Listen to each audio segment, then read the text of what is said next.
Saudi ജയിലിൽ കഴിയുന്ന കോഴിക്കോട് ഫറോക്ക് സ്വദേശി അബ്ദുൾ റഹീമിന്റെ മോചനകാര്യത്തിൽ പുതിയ ഒരു ഉത്തരവ് പുറപ്പെടുവിച്ചിരിക്കുകയാണ് കോടതി.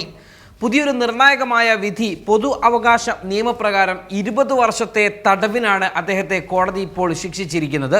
നിലവിൽ ശിക്ഷാ കാലാവധി അനുഭവിച്ച കാലാവധി പരിഗണിച്ച് ബാക്കി തടവ് ശിക്ഷ കൂടി അനുവദിച്ച് മാസങ്ങൾക്കകം റഹീമിന് പുറത്തിറങ്ങാൻ കഴിയുന്ന തരത്തിലാണ് ഇപ്പോൾ പുതിയ വിധി ഉണ്ടായിരിക്കുന്നത്.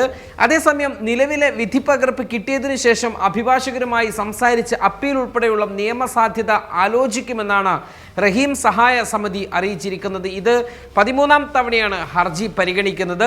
സൗദി ബാലൻ കൊല്ലപ്പെട്ട കേസിൽ വധശിക്ഷയ്ക്ക് വിധിക്കപ്പെട്ട അബ്ദുൾ റഹീമിന്റെ വധശിക്ഷ കഴിഞ്ഞ വർഷം ജൂലൈ 2-ന് കോടതി റദ്ദാക്കിയിരുന്നു.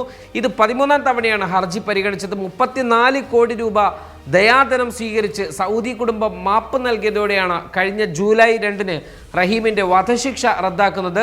സൗദി ബാലൻ അനസ് കൊല്ലപ്പെട്ട കേസിൽ 19 വർഷമായി ജയിലിൽ കഴിയുകയാണ് അബ്ദുൾ റഹീം.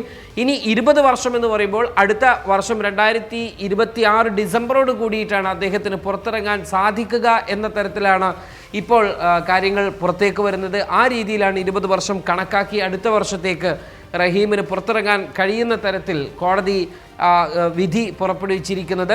ഈ വിഷയവുമായി ബന്ധപ്പെട്ട് വിധി പകർപ്പ് ലഭിച്ചതിന് ശേഷം മാത്രമേ ഇതിൻ്റെ ബന്ധപ്പെട്ട റഹീം നിയമസഹായ സമിതിയുടെ മോചന സമിതിയുടെ ഭാരവാഹികളും ബന്ധപ്പെട്ടവരുമൊക്കെ ഈ വിഷയത്തിൽ ഇനി ഏത് തരത്തിൽ നീങ്ങണം എന്ന കാര്യങ്ങൾ തീരുമാനിക്കുകയുള്ളൂ. വരും മണിക്കൂറുകളിൽ അതിൻ്റെ കൂടുതൽ അപ്ഡേഷനുകൾ നമുക്ക് ലഭ്യമാകും എന്നാണ് മനസ്സിലാകുന്നത്.